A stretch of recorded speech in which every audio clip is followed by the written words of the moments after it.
really what the Rutherford Institute is an organization which I founded in 1982, essentially to fight for religious freedom. Since then it has greatly expanded because the people that come to us have different problems. And my theory from the beginning was to help those who needed help. It didn't matter who came to you. If they needed help, if you could help them, you would do it. And in the beginning, we primarily helped Christian people.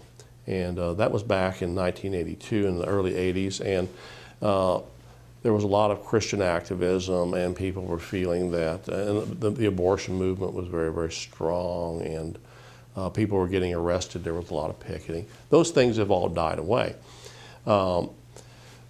Now we have Jewish people that come to us, Hindus, Muslims, we have atheists, we have people seeking just basically help with the Bill of Rights. And so what we've done, we've expanded greatly, but because, in my opinion, that's who comes through the door, and that's who we're helping. And we practice the Good Samaritan principle, and that is, if someone needs help, you help them. If they're falling by the wayside, it doesn't matter who they are or what they believe. So that's our purpose. And that's what really distinguishes us from other religious groups out there. It distinguishes us from the ACLU. It distinguishes us from Americans United for Separation of Church and State and those kind of groups, because we really don't discriminate on who we help.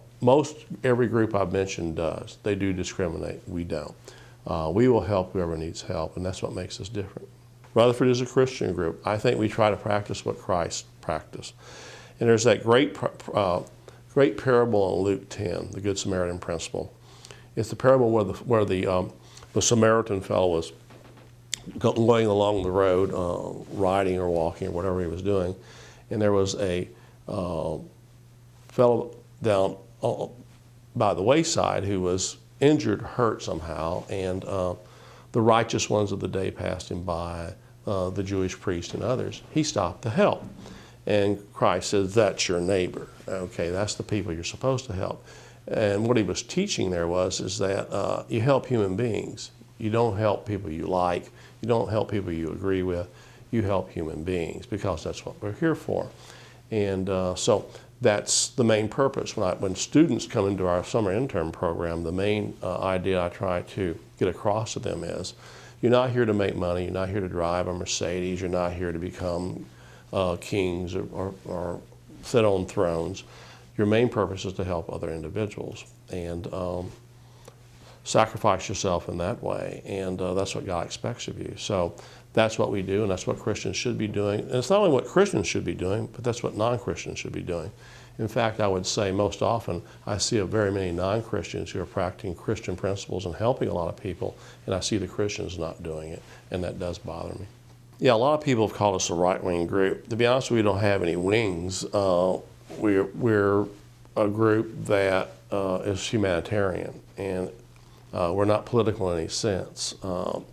And I often caution both left and right-wing groups and people I've known in those groups not to make their objectives political and become right-wing or left-wing. No, and I don't think that as a Christian, I should be right or left wing. What I should be, again, as a humanitarian, someone who cares for people. And it doesn't matter whether people espouse doctrines on the left I don't like, or even some doctrines on the right I don't like. That doesn't really matter. So no, we're not really left wing or right wing. We're there to help. We're conservative in the sense that we want to conserve good values, obviously, but we'll do that through helping people, not through some kind of political agenda.